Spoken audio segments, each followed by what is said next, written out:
Call this meeting to order. Welcome to the regular meeting of the City Council, Monday, August 13th. For those of you wishing to address the City Council on any item on the agenda or under public appearances, oral communications, please complete a speaker card located at the entrance to the council chambers and submit to staff member as early in the meeting as possible. And may we have everyone rise for the Pledge of Allegiance. Thank you. I pledge allegiance to the flag of the United States of America and to the republic for which it stands, one nation, under God, indivisible, with liberty and justice for all. Thank you very much. May we have roll call, please? Ms. Christensen? Here. Mr. Gingona? Here. Mr. Buenaventura? Present. Mr. Sylvester? Present. Ms. Manalo? Present, thank you. On the agenda today, we do have a presentation. We are proclaiming September 2018 as Prostate Cancer Awareness Month, and we have Dr. Barry M. Chauser, the Director of the California Prostate Cancer Coalition. Did I sign that, or I just gave it back to you? Did I sign it, or I just gave it back to you? As mentioned, this is a proclamation for Prostate Cancer Awareness Month this September 2018, whereas prostate cancer is the most frequently diagnosed cancer in men and the second leading cause of cancer deaths in men, and whereas the American Cancer Society estimates there will be about 164,690 new cases of prostate cancer in the United States in 2018, resulting in an estimated 29,430 deaths. And whereas it is estimated that 15,190 men in California will be diagnosed with prostate cancer this year, it is estimated about 3,490 California men will die from this disease. And whereas African American men in USA and Caribbean has the highest documented prostate cancer incidence rates in the world. And early prostate cancer usually has no symptoms, and studies suggest strong familial predisposition may be responsible for about 5 to 10% of the disease. And whereas advanced prostate cancer commonly spreads to the bones, which causes pain to hips, spine, ribs, or other areas in the body. And whereas the 5-year survival rate approaches 100% when prostate cancer is diagnosed and treated early, but drops to 30% when it spreads to the other parts of the bodies. So whereas the American Cancer Society recommends that men should have an opportunity to make an informed decision about whether to be tested for prostate cancer based on their personal values and preferences, and whereas prostate cancer treatment decisions should be based on clinician recommendations and patient values, and whereas the City of Daly City joins communities across our nation to increase the awareness about the importance for men to make an informed decision with our healthcare provider about early detection and testing for prostate cancer. Now, therefore, I, Justin C. Manalo, Mayor, and the members of the City of Daly City Council here proclaim September 2018 as Prostate Cancer Awareness Month. And so,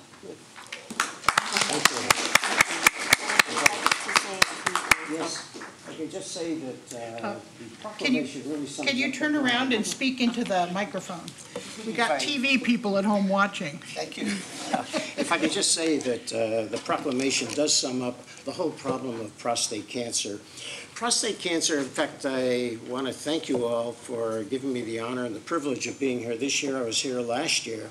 And in the interim, 15,000 new cancer diagnoses have been made in men in California, and it's estimated that probably 3,500 died. So it really is a big public health problem. The organization that I work with, the California Prostate Cancer Coalition, is involved in trying to educate people and primarily to talk to your physicians about being able to diagnose prostate cancer earlier, and this does involve getting a PSA test. And if you have a reasonable life expectancy, by that you don't have any serious comorbidities, it's advised by most organizations to do this at age 50 and possibly earlier, particularly if you're African American or you have a first-degree relative who's had prostate cancer. And I would say that please, at the very minimum, do talk to your physicians about the value of following up on a study. Thank you again, and really appreciate it. Thank you. Vice Mayor, there's one question from Vice Mayor Benavides. Doctor, if I could have, I have maybe 3 questions. I'll just throw them out all to you. So when you said that the testing is just a PSA test, what is that? What does that involve? Also, are there any locations where someone who doesn't have insurance can get a free test? And then also, what is the treatment, generally speaking, for prostate cancer? The first question, what does it involve? Basically, a blood test. There's also the digital rectal examination of doing a rectal exam by trying to locate the contour of the prostate. Sometimes you can pick up an early prostate cancer.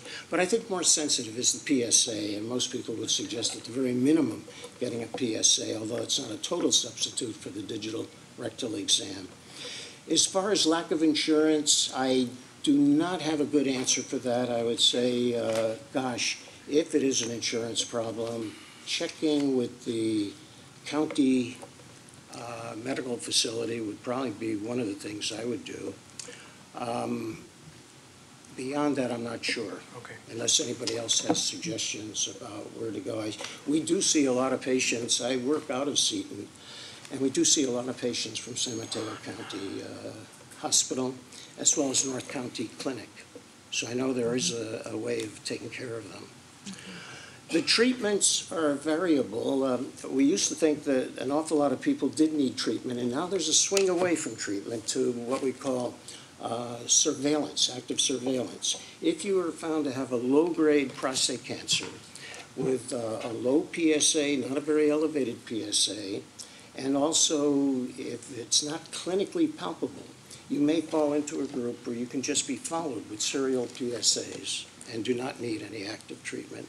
Active treatments would include surgery, radiation therapy, or even systemic treatment in the way of hormone manipulation. Okay. Thank you, Doctor. Appreciate Well, thank you. Thank you. Thank Let's you. hope we save Thank you some very lives with much. this. Thank you very much. We know that it's really important around health education, and this is for our community. Now we're moving on to the approval of the minutes for July 9th and July 23rd. Move to approve. Second? I do have one change prior to the approval of the minutes, if I may. Go ahead. So on page 6 of July 9th, 2018, at the bottom, it says the full transcript of Mayor, and it's basically Mayor Manalo. So it's just my spelling, M-A-N-A-L-O, instead of Manolo. And with that, With that modification, move to approve. I think there was a second from Judith. Second. And then all in favor? Aye. Thank you very much. Moving on to the agenda. May I have approval of the agenda, please? So moved. Second. Okay, all in favor? Aye. Thank you. I'm sorry, this is for the consent agenda? Oh, no, it's for the Oh, I'm sorry. regular Gotcha. approval of the agenda in general. Gotcha. No problem. Thank you. Okay, moving on to the approval of the consent agenda. I'd like to pull item number 1. Okay.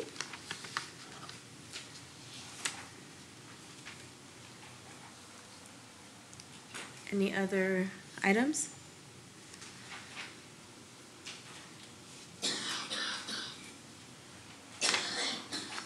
Seeing none? Okay. Do I have a second? Second. I didn't hear it first yet. Yes. Okay, all in favor? Aye. Aye. Thank you very much. Councilmember Sylvester, item number 1. Adopt the fringe benefits for specific miscellaneous underrepresented employees. Thank you, Madam Mayor. This resolution to adopt for additional fringe fringe benefits for specific miscellaneous unrepresented employees is a concern for me in the sense that I don't know what may have precipitated bringing this before council when these particular employees, we just finished contract negotiations, and basically this resolution is to provide additional pay for certain classes within. And it's my understanding that the last contract, or they have not been receiving pay for maintaining certain certification. So I would like to find out as to what precipitated this request for additional pay for certificates after the contract had been negotiated with members of the union, and how these certificates come into play for each particular department. I can answer the first half of that, Yes. Councilman Sylvester. So this group of employees is actually non-union, so they don't have a contract. They're miscellaneous unrepresented employees. So you are correct in that the miscellaneous unrep group did receive the same cost of living adjustment as the rest of the city. This group, without getting into the detail, was looking actually for a compensation adjustment that the staff did not find merit in the compensation market study to give them what they wanted as far as additional compensation. However, staff did find it reasonable for them to be given these nominal certification pays because they do perform these duties, and their subordinate staff, you know, they are given the certification pay as well. So it was precipitated because these employees really were looking for lack of a better term, an equity adjustment for their salary, which was denied by council. So this was a compromise and a reasonable one from city staff's perspective. And as far as how it'll be utilized, if you still want further detail, I would bring the department head, Mr. Fuller, up. Thank you, Ms. Maltby. I just, you know, there are various certifications here, and I need to see how these certifications are put to use. What I don't see here, for instance, is having a Class B license. So basically, if something happened within Daly City that requires a subordinate to come in to operate a Class B vehicle, a supervisor who does not have a Class B cannot operate the vehicle. So I would think that as a supervisor, he or she should have the option of obtaining the training. And, you know, I think folks should, as an equity, get paid for what they do, but these folks in particular on this are supervisors. And I feel that the supervisors already get extra pay without having to pay them extra for certification that the subordinates cannot have. That a subordinate, what, the last one? Cannot get paid for if they have. But they are getting paid for, isn't No. that what you said? No, it's just the supervisors on this. No. That the subordinate employees in the AFSCME unit are getting paid for these certifications if they hold them. Oh. John, if you want to come up and maybe, and also not to belabor it, but our water wastewater supervisors who are in the same miscellaneous unrep sort of classification, we did extend the certification to the supervisors. So we really were just trying to mimic that similar model. But I don't know, Mr. Fuller, if you wanted to talk about operations a little bit. Well, there are several reasons why I support doing this for the supervisors. One is for some of these certifications, the supervisor really needs to be aware of and essentially have the same skills and ability of that certification in order to be able to supervise the employee who has it. The employee's being paid extra for it. One of the things that we face now within our organization is that some of our rank and file employees, because they get these extra perks for these certifications, if we want to promote them to a higher level and they lose it, it's a disincentive to want to be promoted to supervisor because you actually get a pay cut. Not a pay cut, but if you get a raise to be a supervisor and then you lose a certification, it diminishes the amount of money that you get for becoming a supervisor, and it disincentivizes becoming a supervisor. And we're having a hard time getting supervisors, period, when we try to attract them from the outside. So we're being hurt from both sides when we're trying to refill supervisory positions, because there is salary compaction between the supervisors and the rank and file. Can you tell me how, I'm sorry. The certification, when it comes to the sheriff's work program, how does it work and how many people are affected by that? There are multiple people in the public works department that have this. Mostly they are in the parks maintenance because that's where we utilize them the most. It's people that are essentially working off, Right. Jail sentences. whatever. Usually it's minor stuff like moving vehicle, tickets and stuff like that, or parking offenses or whatever, where they have to do some kind of community service in order to not have to pay a higher fine. Right. But in order to supervise those people, you have to be trained and certified by either the sheriff's office or the court. We have So, multiple. let me back up. So when a sheriff's work program detail is done, is there not a sheriff's deputy also No. watching over them too? Nope. No? It's our employee, and our employee has to be certified to supervise Okay, these people. and how many, in a typical detail, how many people have to be certified to, let's say, watch over a detail? There only has to be one. One, okay. And it's usually the person on the city staff who is driving them around, because usually what they're doing is very minimal skilled labor stuff. They're raking weeds, they're picking up garbage, they're assisting, for example, the park maintenance guys. Park maintenance guys will go trim a bunch of junk, and all the court workers do is pick it up, bag it up, and get it on the truck.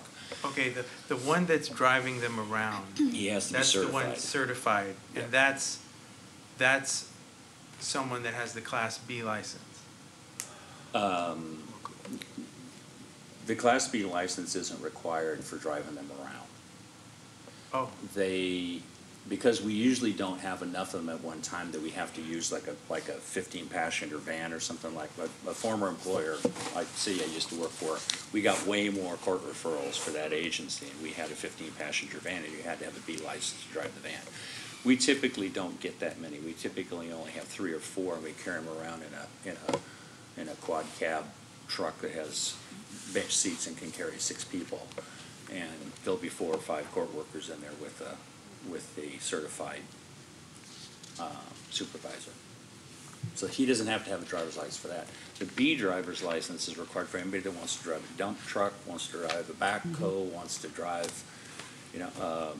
any of the heavy equipment we have, the boom truck for working on trees and all that. If it has air brakes, you have to have a B license. Or you can't drive it. It's not legal to drive it if you haven't been certified to drive with air brakes. and how many in a typical detail project, how many people with certificates are there usually? Is it just one, or are there many people that have the same? It can vary, because sometimes they're both people. Let's say you might have 3 or 4 court workers, because we get them during the week when our regular crews are here, and we may have 2 or 3 court workers going out with a lead worker and another park worker, and both of them may be certified to handle court workers, but their crew is expanded from, say, a 2 or 3-man crew to like a 6-man. I guess I'm wondering why would we need 2? I mean, why would we need more than one? What if that guy's sick and you have people you want to use? I mean, we need multiple people to be certified, not on any given crew. We don't need more than one. That's just a coincidence. But we have to have multiple people so that we can take advantage of these court workers on any day of the week, including the weekends.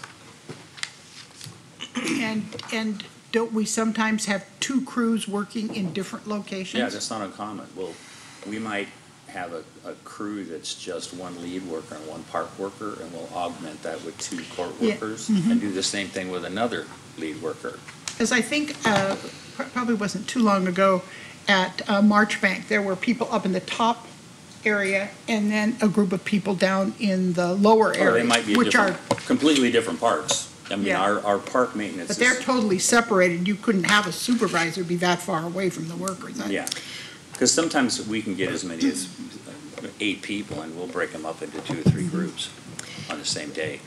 And for clarification for tonight's purpose of the staff report, it's just one supervisor that staff is asking to be qualified for this. It's really anybody in AFSCME who has it, or is it? Anybody, right now, the way the AFSCME contract is written, any park worker can get this certification and be paid extra for it, but the supervisors don't have that. The park supervisor doesn't have it. The question I have is, okay, to get the certification, you must attend a class with the Sheriff's Department. Then it's also required that you go through a background check, and then a certificate is provided, and it's good for 3 years. If the actual subordinate is in direct contact with the participants and the supervisor, we want to pay a supervisor who may not even go onto the field, he or she is going to get this extra fringe benefit without even having contact with the actual participants. The supervisor typically has contact with all of them at some point in the day, but may not be the on-site person that's running the crew. Because they all report to the courtyard first thing in the morning, and they're parceled out to the different work units by the supervisor, depending on which work And doesn't unit the needs help. supervisor then go from site to site? If you have multiple sheriff work programs at the same time, the supervisor would, But not necessarily to May visit everyone all every 3 of day, them. no, but routinely Yeah. checking up on the crew, but they would check up on the crew. and so we're talking about The city the pay employees as for well. one supervisor Yes. in each one of these categories. Right. Further clarification, in the Public Works Maintenance Supervisors, we're talking about 4 certificates. It's only for only the park work, Only park the supervisor. parks, Because exactly. the parks employees Right. are entitled to far more certificate pay than any of the other maintenance workers at the courtyard. All right. Which is the way the union negotiated their contract. Right. Thank you. Any other questions? So, looking at the impact, it says that this is for one employee, but it's for a total of 4 Well, certificates. the one employee has to do with the sheriff's certificate, so it would just be Okay. one supervisor that would be eligible for that certification. But the cost, total cost is for, all of those certifications. If the 4 supervisors at the courtyard got all of the available certifications, that's what the price would be. Well, my concern is Public Works Maintenance Supervisors assigned to parks can obtain pay for 4 certificates. This sounds like, to me, it's stacking. And unless I'm very uncomfortable with this, and unless I can get more specifics as to the types of certification, and if this is the same as the employees, the subordinates, I believe in being fair, but a supervisor and being able to stack these certificates, I think brings about an additional burden to the city in the sense of the financial aspect. And this is per month, It's Yes. per month? per month. Receive $100 per month each of the following Yep. certifications. Currently, the parks maintenance worker, AFSCME employees in park maintenance, they can stack these 4 certifications. There's nothing to keep them from getting all 4. There's Okay. probably some employees that have 3 already. All right, I'm not aware of that, and if I can obtain further information as to how many employees are stacking certificates and how much it's costing the city, I'd hate to extend additional ability to stack the certificates and extra pay for these certificates unless I have further information. Okay. Effectively, you'd only be extending that to one employee, assuming he got all those certificates or doesn't already have them. But it's my understanding that if we have employees who have more than one certificate, they too are being able to stack them. That's been That's correct. negotiated in the ASMA contract. Okay, then I don't recall that as part of the contract, and I would need to get an update before I can give my approval on this. Thank you, Mr. Fuller. Thank you very much. So Councilmember Sylvester, at this point, are you requesting to move the agenda item to another date to gather more information? Madam Mayor, I'm requesting to table this matter for additional pay for specific and miscellaneous unrepresented employees pending receipt of the following. The cost to the city at the present time for subordinates who are stacking, how many employees we have stacking certificates, how much they're being paid, and the types of certificates I see here, certified arborist, irrigation specialist. What does it take to obtain the certification, and what courses they have attended?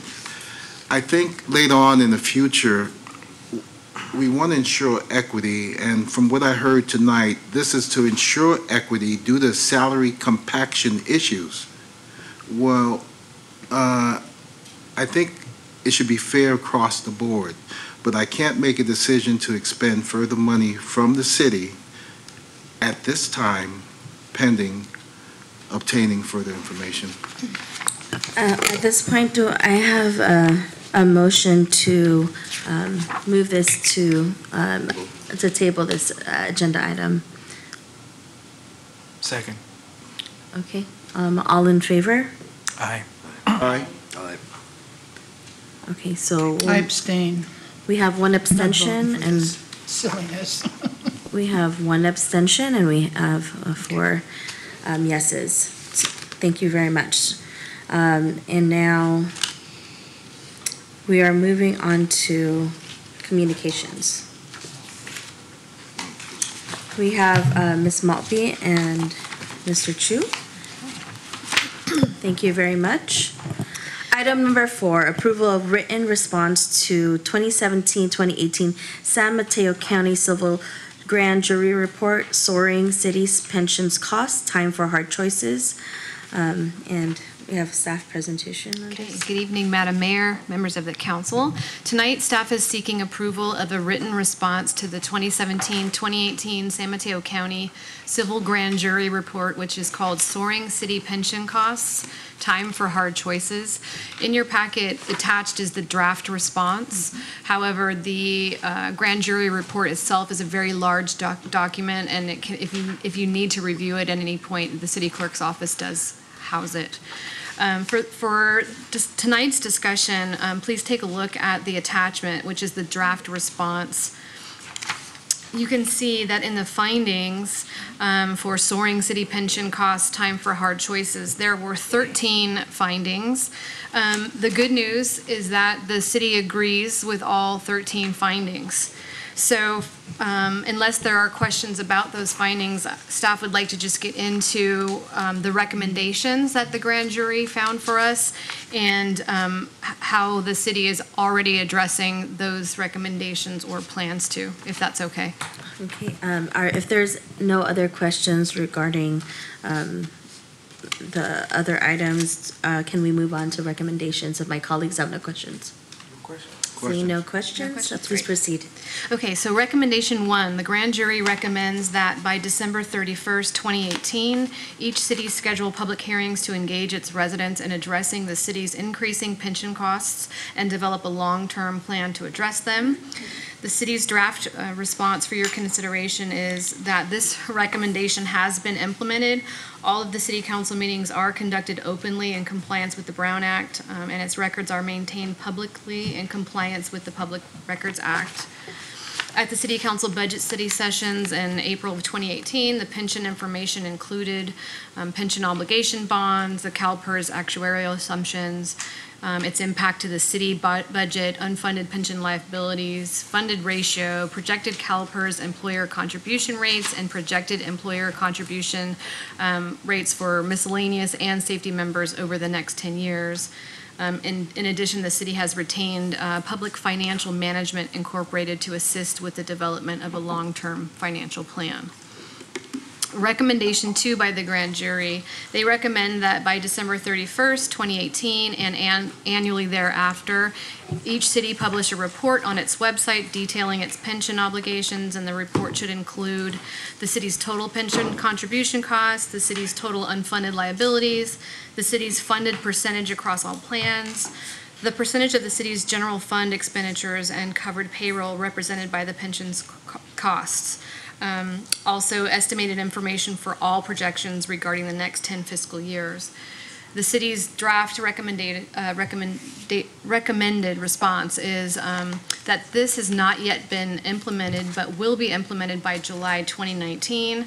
The city engages an outside consultant to prepare the pension actuarial report for the miscellaneous and safety members every 2 years, and those reports will include projection over a 10-year horizon. The next actuarial report will be completed by July 2019. Recommendation 3, the grand jury does not recommend specific policies or implementation measures to address pension costs, however, recommends that no later than December 31st, 2018, and annually thereafter, each city instruct its staff to deliver a report to the city council in connection with the city's financial plan and evaluate all options to address pension costs, and that each city should hold public hearings to discuss these options. The city's response to that recommendation is that this recommendation has been implemented. Funding for the pension costs and council priorities were presented to the city at the budget study sessions in April 2018. In addition, the long-term financial forecast through fiscal year 2028 includes pension costs and recommended actions, and they were presented by the Public Financial Management, Inc. To the City Council in June 2018. The city has prudently taken actions to manage its pension liabilities. In 2004, the city issued pension obligation bonds, and proceeds were delivered to CalPERS to prepay pension unfunded liabilities. And the city is committed to pay down pension unfunded liabilities due to CalPERS actuarial assumptions changes. Recommendation 4, the grand jury recommends that by June 30th, 2019, each city develop and publish a long-term financial plan to deal with rising pension costs and update that plan annually. And our response, our draft recommended response would be that this recommendation has not been implemented, but will be implemented by June 30th, 2019. So unless there are questions, staff is recommending that the council provide direction on the draft response and authorize the city manager to submit to the president, judge, the approved response to the San Mateo County Civil Grand Jury. Are there any questions from my colleagues for staff? I just have a comment. I want to say that I really appreciate the civil grand jury looking into this and being so precise and so detailed in their response to the issue of rising city pension costs. Okay, thank you, Councilmember Christensen. If there's no other questions, I will say, looking at the report and seeing how the Daly City has implemented some of the items that they've required is good to see, and that we definitely are looking at this. The city has been looking at this, and with that, do I have entertain a motion to approve the recommendations? So moved. Second. Okay, and may we have roll call, please? Oh, okay, voice vote. All in favor? Aye. Aye. Aye. Thank you very much. Okay. All right, moving on to item number 5. It's the approval of the written response to the 2017-2018 San Mateo County Civil Grand Jury Report, Cooperative Purchasing, a Roadmap to a More Effective City Procurement. Great. So in July of this year, the San Mateo County Civil Grand Jury issued this report pertaining to cities in San Mateo County that they saved money through cooperatively purchasing goods and services with the county's procurement division. So please see the attached draft response that we'll review for your consideration. So again, with this grand jury report, there were 13 findings, and the city did agree with each of the findings. So I'd like to go through, as we did with the last grand jury report, the recommendations and staff's draft response, if that's okay. Okay. So the first recommendation is to increase the use of cooperative purchasing practices, including piggyback contracts and joint procurement agreements.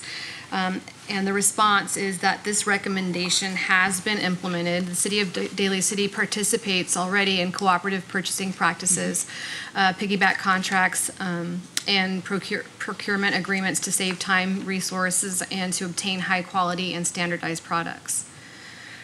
Recommendation 2, to share with other cities and the county procurement division our procurement needs in order to identify opportunities for cooperative procurements between the cities and the county. The staff's recommended response is that this has not yet been implemented, but will be implemented in the future, depending on the availability of other cities and the county procurement division. The City of Daly City supports cities and the county procurement division to form a work group and meet regularly to explore opportunities for cooperative procurements, to share best practices on procurement, and to promote a more efficient procurement process that can add up to significant time and resource savings. And then the last 3 recommendations, 3 through 6, really do not pertain to Daly City. They pertain to the County of San Mateo, so it really requires no action from Daly City. So in going back to our staff report, staff is recommending to council that they approve the response to the president judge of the San Mateo County Civil Grand Jury on this report. Are there any questions? Councilmember Sylvester. No question, Madam Mayor, but a comment. Thank you, Ms. Maltby, for your response. What was very important to me was item number 2 in the procurement process, the decentralization. I am a firm believer that it's cheaper by the dozen. You get everybody together, and hopefully we can get goods and services at a much better price rather than each city trying to go out and do their own thing. I just want to keep in mind that in Daly City, there's, and I'm sure the other cities will also agree, that during the procurement process, we also have to take in outstanding conditions or other conditions such as delays. Should we go through this process through procurement, but we needed it 2 weeks ago, so hopefully they'll take that into consideration. But I think it's an excellent answer you provided, and it moves us closer to working together. That's all I have. Thank you very much. Any other questions or comments? Seeing none from my colleagues, I entertain a motion to approve this. So moved. Second? Okay, all in favor? Aye. Aye. Thank you Thank very you. much. Thanks. Moving on to item number 6.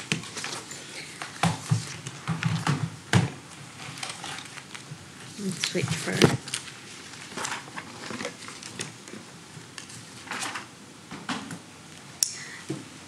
Good evening, Captain Christensen. The item we have before us is the approval of the written response to grand jury report, officers plus Narcan, lives saved from opioid overdoses. We got squeaky furniture here. Over there. Lawrence needs attention.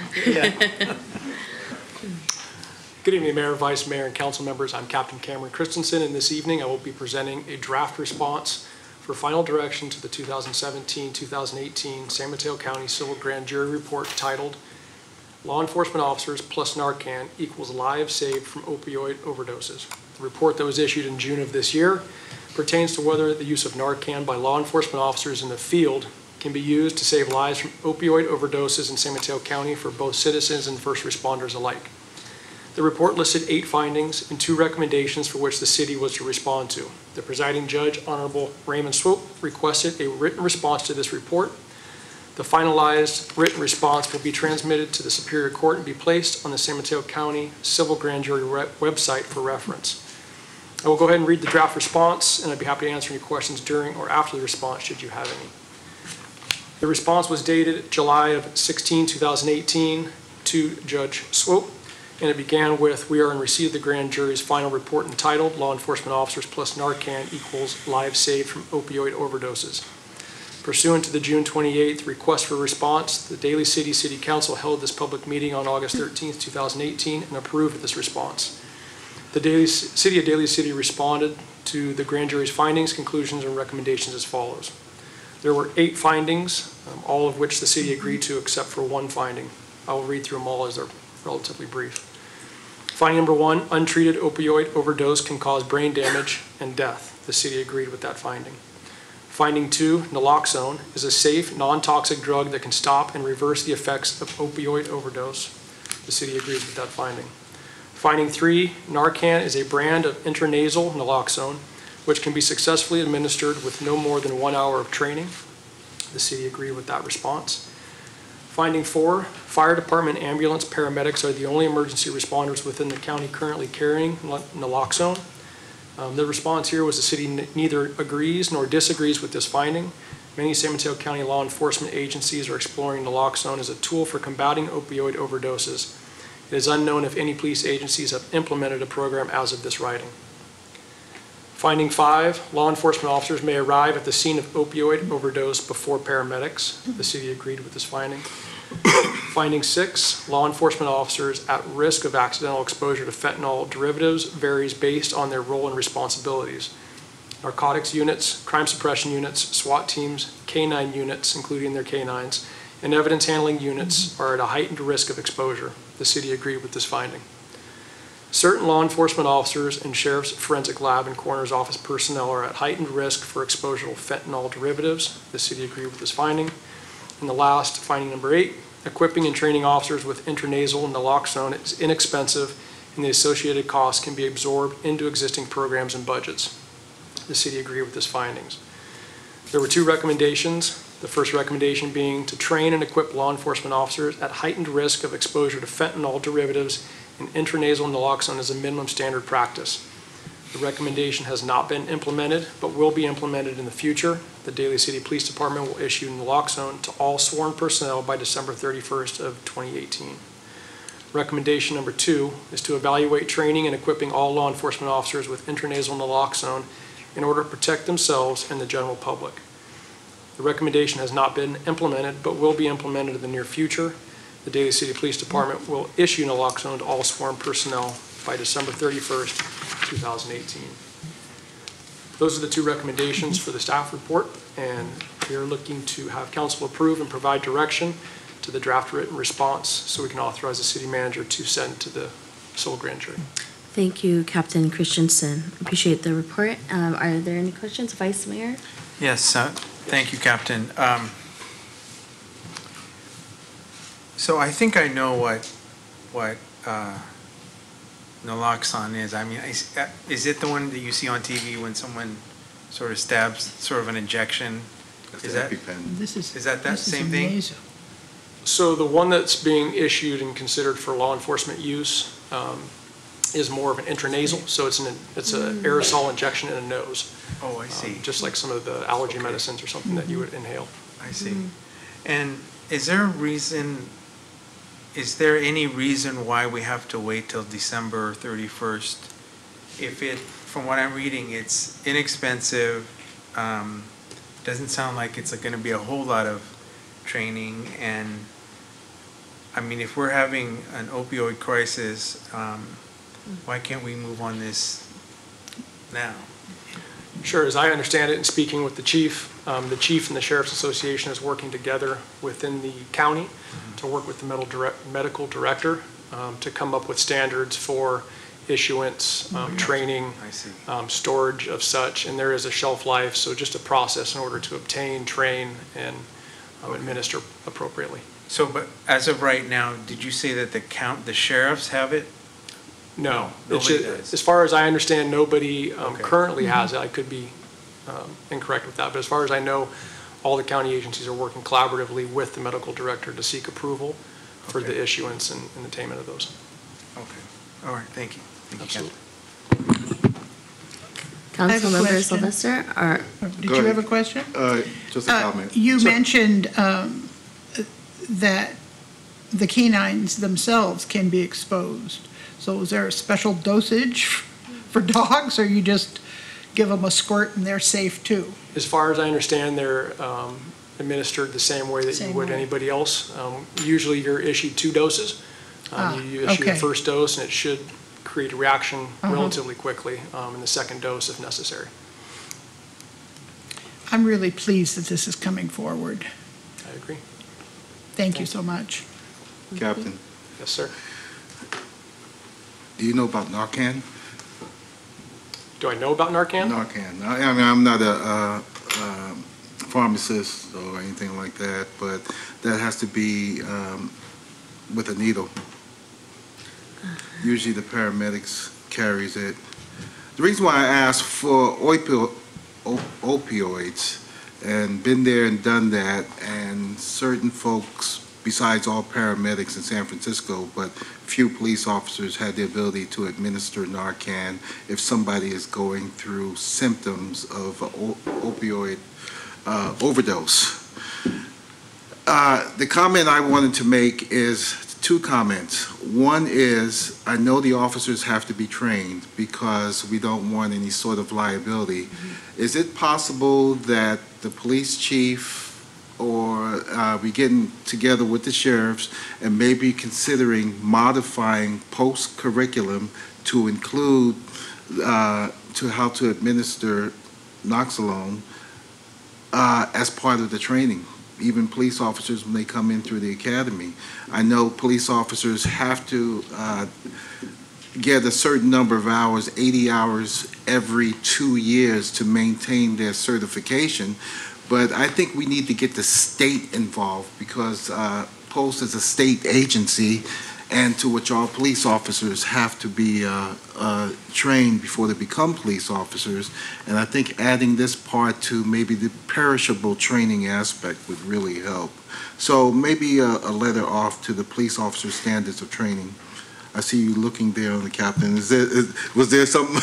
I didn't know who's going to administer the training, but I think the medical examiner and the law enforcement agencies can come together, develop a curriculum, and we can put this training out, or later on in the future, anybody who's even considering becoming a police officer, when they go through that 760 hours of training, one of those hours is going to be how to administer this. Yes.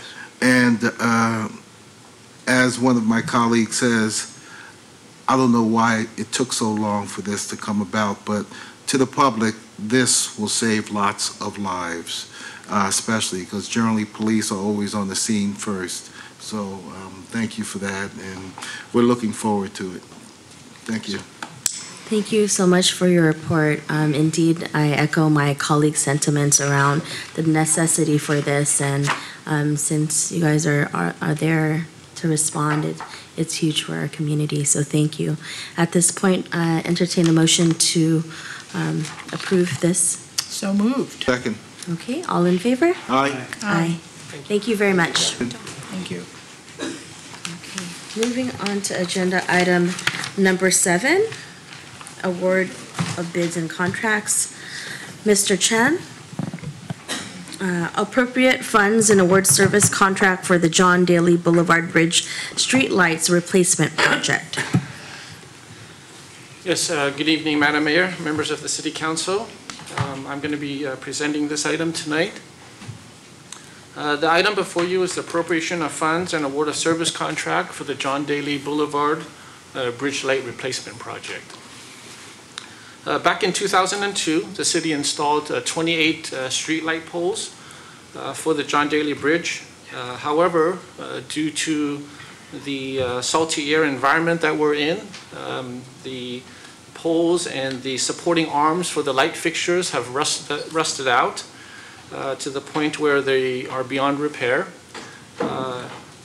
In 2016, several of the poles had to be removed just for safety reasons. The existing poles, in an effort to save cost, staff wanted to look for poles that could utilize the existing foundation of the bridge so we don't have to do new footings. And we went back to the original manufacturer. They did have street lights that are pretty much the same as the existing ones. However, they make them in an LED fixture, so it's more energy efficient. And also they offer an aluminum pole that we could get that would fare better in this environment. So back in September of 2017, Council did authorize staff to purchase 28 streetlight poles. So those have been purchased, and they are the LED fixtures with the aluminum poles. At this point, we went out to bid for the installation of these light poles. And so in June of this year, we received two bids. We actually contacted 3 contractors. One denied to submit a proposal, and so we received 2. The low bidder was Pelagic Engineering in the amount of $72,147.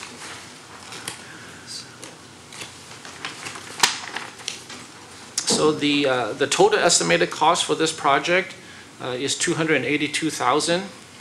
That includes the purchase price, the design, and the installation, along with some contingency. An additional $20,000 above the previously appropriated $262,000 is needed to fully fund the construction of the project. In conclusion, staff is recommending that the City Council accept all bids and award a service contract to Pelagic Engineering and authorize the City Manager to execute the contract. Staff also recommends that the City Council approve the design documents, affirm the secret determination of categorical exemption, and finally appropriate an additional $20,000 of Measure A funds in order to fully fund this project. At this time, I'd be happy to answer any questions of Council. Okay, thank you very much for your report. Any questions from my colleagues? Yes. Okay, Councilmember Sylvester. You said these poles will be aluminum. That's correct. It's a heavy-duty aluminum. Okay, well, I'm concerned about, we've been told about the deferred maintenance and stuff was coming up, and we're going to have to address them as they come before us. So I'm happy to hear that that thought was taken into consideration, since we had these since 2001, you said? 2002 was when they originally installed. And let's see, so that's 15, 17, 16 years, and it's already, this is just a comment. I've noticed trucks going around Daly City replacing some lights, and I'm assuming that they're putting LED, which is much more efficient, brighter, and cheaper. Would you? That is correct. We had a on-bill financing with PG&E to replace all the street lights with the LEDs. That does not include the series circuit lighting, which is a separate issue. Excellent. So you're one step ahead of me. It's basically going to tell the public that the city has been in contact with PG&E. We are saving a tremendous amount of money in the use of powering our streetlights, and if we can move to LED, the faster we can do so, the cheaper it will be for the city. So putting out a little bit of money to go to LED is very, very important and needed for our city. Thank you. Thank you very much. Any other comments? What's the plan about the construction, how it's going to take place, what hours, and?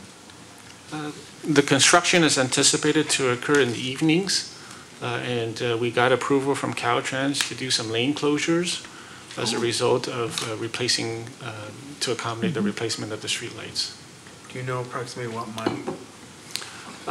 It'll probably be another month and a half at least, just going through the process of requesting bonds and insurance, getting those reviewed, and then coordinating with the contractor for the actual work.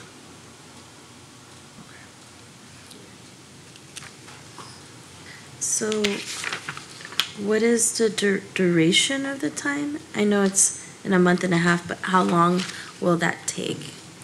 The duration, we're anticipating it to be roughly 2 to 4 weeks in terms of the actual work taking place. Okay, thank you very much. I mean, definitely moving to LED lights is important and the direction we should be moving toward. Also looking at the appropriation of Measure A funds so that it's not fully from our It's not from the general fund, so. Can I just make a comment? Councilmember Christensen? I don't know if you're real familiar with driving on that street regularly, but it's very close to my home. And around the holiday season, especially the 2 weeks before Christmas, or the time between Thanksgiving and Christmas, there's always huge traffic jams right there. So one might want to hold that in your back of your mind when you're scheduling this. You might not want to pick those times. Or if you say evening, you might want to have it in the night. You know, I'm assuming when you said evening, you weren't talking rush hour. No, definitely. It's You were actually, talking late night, right? Like, yes, because of Yeah. our coordination with Caltrans and the permit that they yes, give us. okay, it's that pretty would much work late in fine the at evening. any time. But just be aware, daytimes and early evenings around the holidays are insane at those intersections on the Juniper Serra side and on the other side, the west side. Okay, thank you very much. May I have a motion to approve this contract? So moved. Second. Okay, actually, roll call, please.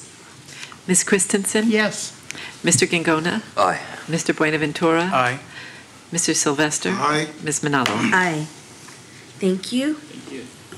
Moving on to item 8, appropriate funds and award construction contract for the Alta Loma Tot Lot renovation project. Mr. Fu?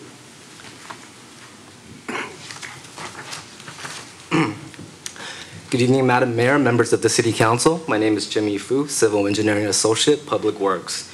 The item before you is an award of a construction contract for the Alta Loma Tot Lot renovation project in the city's St. Francis neighborhood. We are also requesting an additional appropriation from the developer park and lieu fees account to fully fund the project. The Alta Loma Tot Lot renovation project will include the construction of 2 brand-new play structures, new swing sets, a new decorative perimeter fence, new playground surfacing, and drainage improvements. The renovated Tot Lot will also feature a pollinator garden with native plants that will bloom throughout the year. The improvements will meet all current playground safety and ADA accessibility requirements. As part of the design process, staff reached out to the community for their input with an online survey advertised through the city's social media platforms and with an informational sign at the site. In addition, staff presented the conceptual plans at the Recreation Commission's April meeting. This project is partially funded through a grant from the California Department of Housing and Community Development. City Council authorized staff to submit a grant fund application in January of 2017, and we were awarded $75,000 for this project. The remaining funding will come from the developer park and lieu fee account, from which $150,000 has already been appropriated with the CIP budget. On July 18th, 3 bids were received, ranging from a low of $274,350 to a high of approximately $298,000. The apparent low bidder, Suarez and Munoz of Hayward, California, has been in business since 2006, has the required Class A license in good standing, and has listed a certified playground structure and playground surfacing subcontractor. They have successfully completed projects for Contra Costa County, the town of Danville, and the cities of San Jose and Hayward. The total estimated cost for this project is $352,000. This includes the construction contract award plus a 10% construction contingency, and also includes $50,000 for staff time for design and construction management. In closure, staff is recommending that the City Council accept all bids and award a construction contract to Suarez and Munoz Construction in the amount of $274,350, appropriate an additional $127,000 from the developer park in lieu fees account to fully fund the project. Staff also recommends that the City Council approve the design documents, affirm the CEQA determination of categorical exemption, and authorize the city manager to execute the construction contract. I'd be happy to answer any questions. Thank you very much. Any questions from my colleagues? Vice Mayor? So I'll just throw my questions. Do you know how many tot lots do we have in Daly City? And is the grant that was obtained exclusively for the Alta Loma lot? Or is it, can it be spread throughout other lots? The city does have a number of tot lots. We are working on a parks master plan which details all of the city's inventory. I don't have that number off the top of my head, but as far as I'm aware, when we applied for this grant, it wasn't specifically for the Alta Loma tot lot. It was not? Was not specifically for. And do you know if the other lots that we have are also in need of renovation or repair? So that's one of the findings we're hoping to come out of the parks master plan to help us identify systematically which parks needs to be renovated. Okay. And when do you think this will be completed? So we're hoping that construction will be completed by the spring of next year. Spring of next year. Thank you. Thank you very much. I just have a request. I did get a call about this. Someone who didn't know where the tot lot was located. So the next time when something like this comes forward, if you could just put in the recommended action the cross streets, that would be very helpful. Understood. Thank you. Yeah. Thank you very much. Thank you so much. So if there's no other questions or comments, thank you for your report. Do I have a motion to approve the contract? So moved. Second. Second, okay, roll call, please. Ms. Christensen? Yes. Mr. Gingona? Yes. Mr. Buenaventura? Aye. Mr. Sylvester? Aye. Ms. Manalo? Aye, thank you. Looking forward to see the tot lot. Oh, yeah, some monkey bars there. All right. We are now at a public appearances and oral communications. Miss Marian Mann.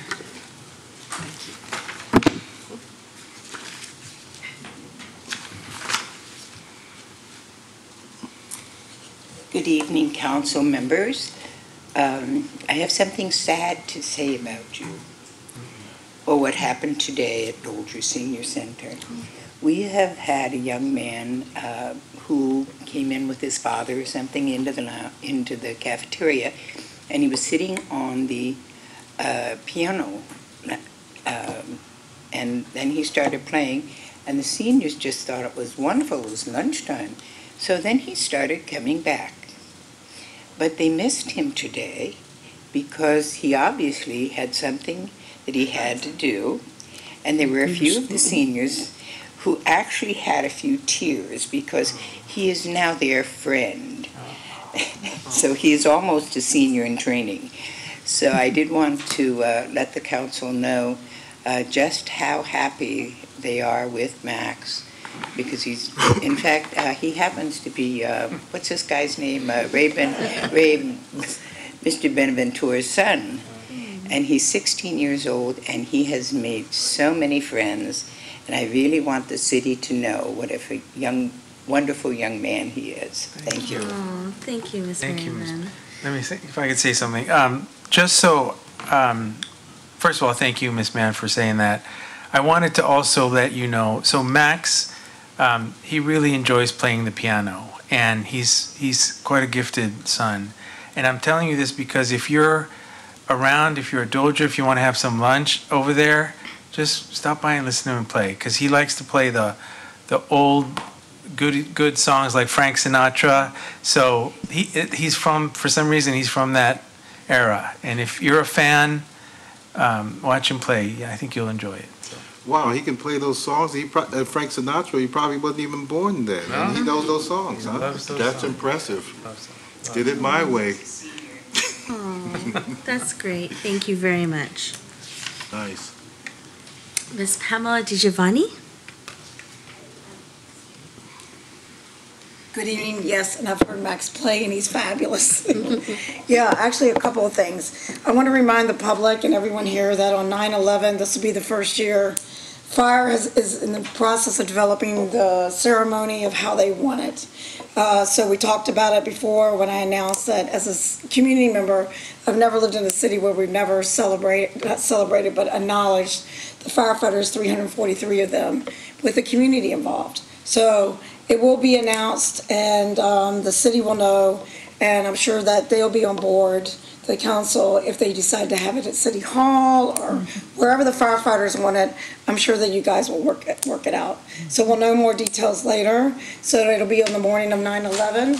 So please tell all the community, anyone, everyone, employees, to make sure that they'll be able to have a moment of silence together, and the firefighters will be reading the names of the 343 lost. And please close in the memory of the firefighters lost in the wildfires and the others that lost their lives, the great-grandmother and her children, and any other ones affected, that we remember those. It still continues. Our whole state is on fire, and climate change does exist, and we have more to do in our city. And real quick on the item that you guys, I thank the Councilmember Sylvester and Vice Mayor for bringing up the item on the certificates, because I, as a community member, couldn't find very few supporting documents on that, like as a breakdown. So I look forward to seeing more of a breakdown, and thank you for addressing that, because I'm sure that the staff worked very hard on it, but to have a breakdown really helps us know what really is going on. And for some reason, people questioned that I spoke with, that as a supervisor, don't they already have the certificates in order to be the supervisor? That was a couple questions that the seniors asked. So thank you very much, and have a good evening. Thank you very much. Thank you very much. Professor J. Syed?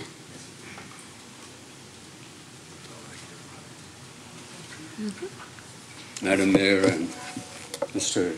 Vice Mayor and honorable members, learned staff, I'm here to make a very sort of short and special request.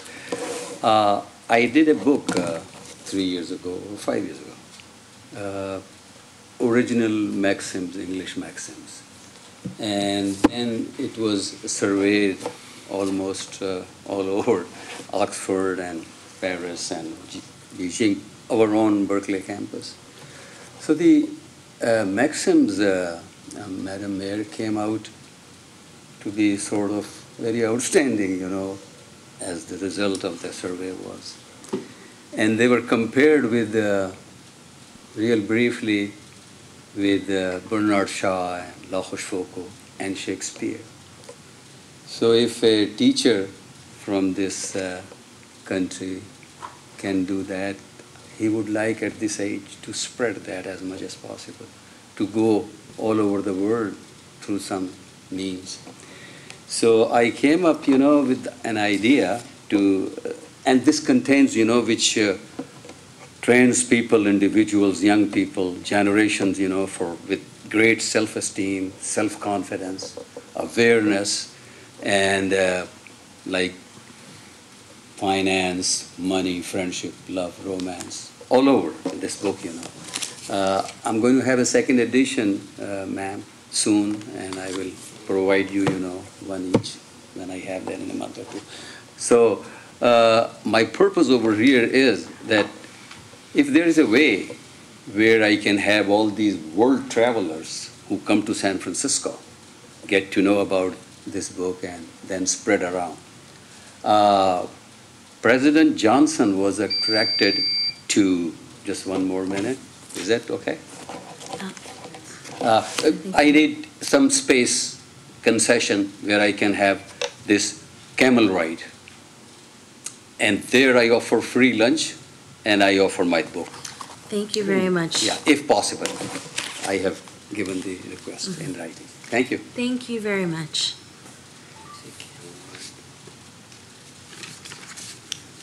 Moving on to Appointments.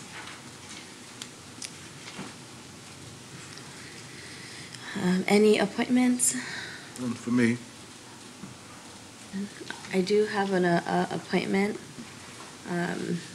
It's for the Recreation Commission. Louis Landos. He's up for reappointment. And so he's been, he went to Woodrow Wilson. His resident has been active in the Latino event.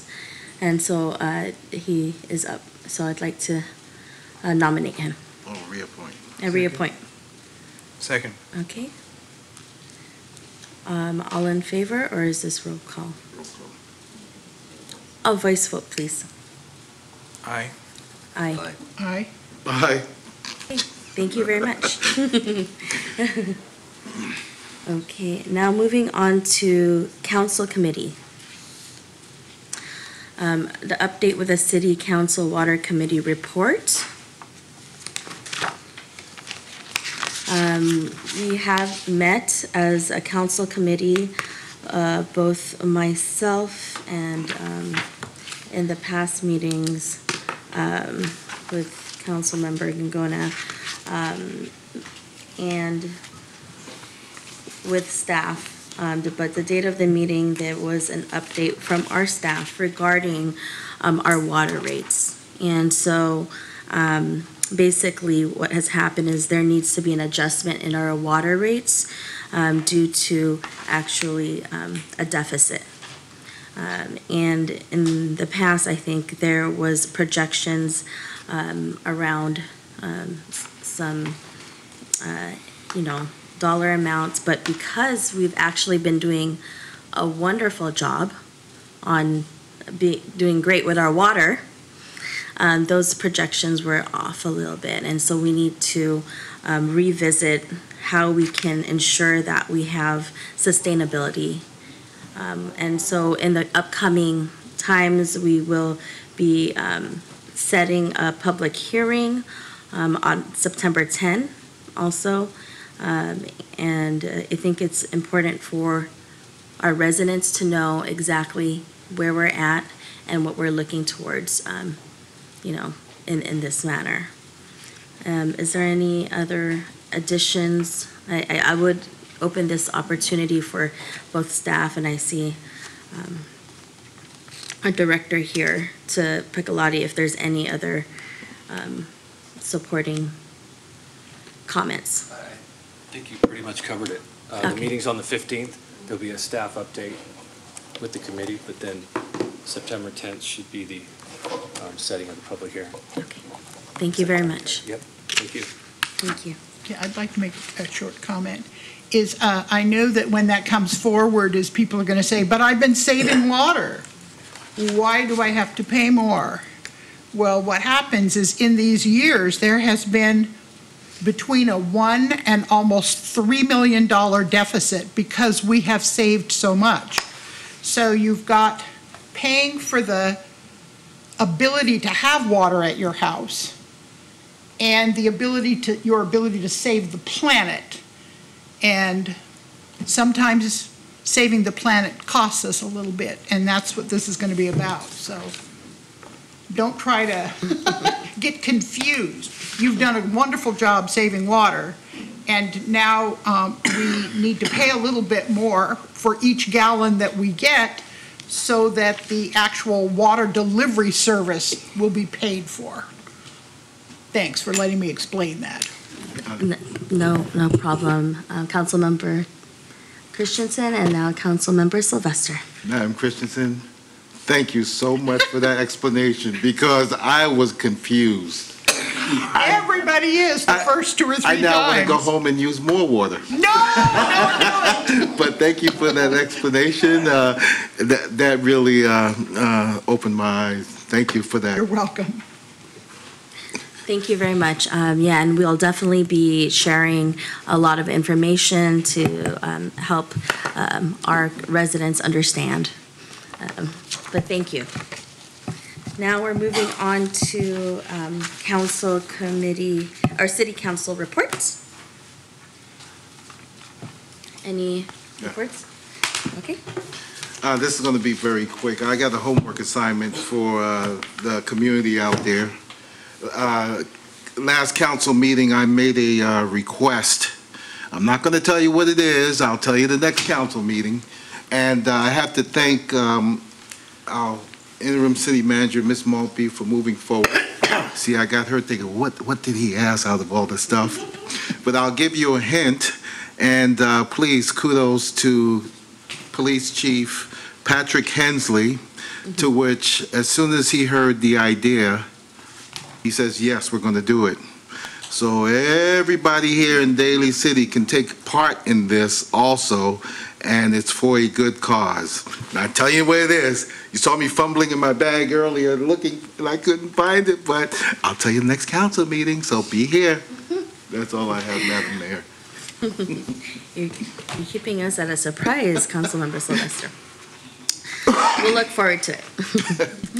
I have some reports. I had the opportunity to join, and thankfully, at the 25th anniversary with the Knights of Columbus to support the youth and adults with disabilities, which was a beautiful event. And they've been doing it for 25 years. And just to see the joyous faces, and I mean, it was great. So I thank you, Ms. Marian Mann, for inviting me, and it was definitely a joyous event. Also, the Peninsula Dental Center, so if you know where Southgate is, opened up. It is a new renovation, and it opened up in its grand opening, so I was able to attend that. With my colleague, Councilmember Sylvester, we were at the Councils of Cities dinner, and that was just at Hillsborough, and so we were joined with other city officials there. And if those of you don't know, actually, Councilmember Sylvester is the vice chair for the Council of Cities. Also, had the opportunity, because I should be walking more, with our supervisor, David Canepa, along with Ms. Pamela DiGiovanni, who's the chair of planning, went to San Bruno Mountain Hike. And if you haven't been there, it reminded me of my high school days. I ran at Jefferson High School, and that trail out there, if you walk it, I mean, it's really beautiful. We have something right in our backyard that if you need an oasis to go to, and we have amazing organizations like the San Bruno Mountain Watch that wants to ensure that that's there for us. But it was I thought it was a short one, but it was 2 miles. So it kind of took a little bit out of me, but it was a great walk. Also, with my colleagues, Vice Mayor Ray Ventura and also Councilmember Sylvester, we were able to actually join the 44th Annual Daly City Police Athletic League. And usually it's on a council meeting, but we had 5 Mondays that month, and so we were able to join. And it was really wonderful to see. And if you don't know this fun fact, we actually are the first PAL in California. Daly City was. So thank you for that commitment, and to our DCPD. Also, and all of the supporters of PAL, because they see a lot of also community members that are involved. I was able to also join the 2nd annual TFC Unity Cup event gala that really supports the children in the Philippines that need assistance. And so we have, the Filipino Channel, which is a corporation and a TV network that is located right here in Daly City. National Night Out, what a great event. It was foggy, but you know what? We're used to that. But there was great attendance, and that's how our community thrives. I mean, we saw probably almost everyone there. The DCPD did a wonderful job. We saw our firefighters. We saw our public works. We saw our wastewater and everyone was like all hands on deck. And if you were to go around and see how happy also the young people were it was a great event. I would say one thing about Daly City: fog does not derail us. And so and yeah, and saw Vice Mayor there as well. And then last but not least, I also, this past weekend, was able to join the Pistahan Parade. It's actually its 25th anniversary in San Francisco, but it's an event for the Bay Area.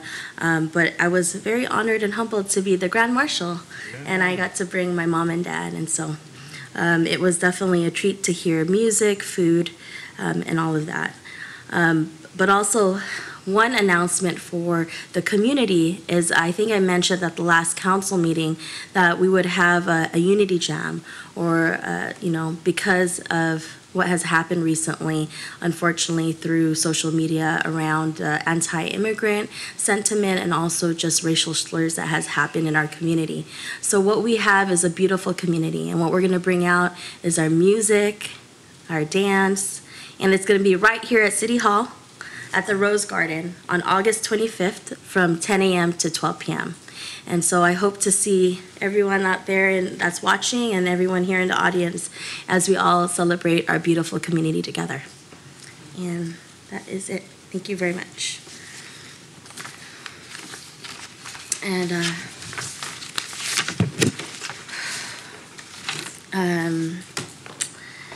And we will adjourn in tonight's council meeting in the memory of the following. Oh, do we have any staff reports? No? Okay, not this time. Thank you, Vice Mayor. But we will adjourn tonight's council meeting in the memory of the following: Elizabeth Young and Council Member Sylvester. Thank you, Madam Mayor. Elizabeth Young is, she was a payroll clerk. You know, when you go to work and if your check is not on time, you always go after the payroll clerk. Well, she passed away, and I've known her for over 30 years. She's also a Daly City resident, so she was very well known in the police department, and she passed away recently, and she'll be sorely missed. Madam Mayor, I don't see a name on this list, but since I have the mic at this time, I'll also request that we adjourn tonight's meeting in memory of CHP officer Kirk, K-I-R-K, Grease, G-R-I-E-S-S, badge number 15810. Officer Grease was pulled on the side, and the vehicle came up behind and hit him, and he passed away. You know, all too often when you see police officers pulled over on the side of the road, ladies and gentlemen, you got to be very careful. Something about the red and blue lights, I don't know, it fascinates people. Or you got the yellow directional lights that's telling you go, go, but people just see the lights and they go towards those lights. So please be very, very careful. We lost a good officer. He was pretty young. I think he only had about 20 years in, but definitely he'll be sorely missed. That's all I have. Thank you, Madam Mayor. Thank you very much, Councilmember Sylvester. Also, Dr. Don Boholano Mabalon. It's with great sadness that the family of Don Boholano Mabalon announced her sudden death on August 10th, 2018 in Hawaii, while on vacation with her family. Well, this is a great loss for all of us. She gave the world to her family, friends, and the community. Don was a respected historian, author, community leader, and activist who leaves us with an important and far-reaching legacy. Dawn's humor and wit was keen, and you could laugh with her. As many have stated, her laughter was contagious. I can still hear your jovial laugh. When I first started at San Francisco State University, my close friend and I encountered a poem that inspired both of us to recite it. We had to call her because she was the author, and it was a joint piece created by Dr. Allison Tintianco Cabales. And when we got the courage to ask her if we could recite her poem, she said it was fine. We were thrilled. It was an empowering piece that held history, struggle, and triumph. It was called Resistance and Struggle Are Sisters. I was of 19 years of age. When she was my professor at San Francisco State University, Dr. Dawn Mabalan ensured you read, wrote, and had everything on time, but she inspired many of us to empower ourselves through the power of the pen. When she found out I was writing, she gave me the biggest hug and said, "You go, girl." Yeah, with her wonderful smile and laugh. The community has lost such a great leader, a fighter, a warrior, survivor, a healer, dreamer, scholar, teacher, Pinay. Your legacy continues from this generation to the next, and your words and impact will resonate because Dawn Mabalan is in the heart.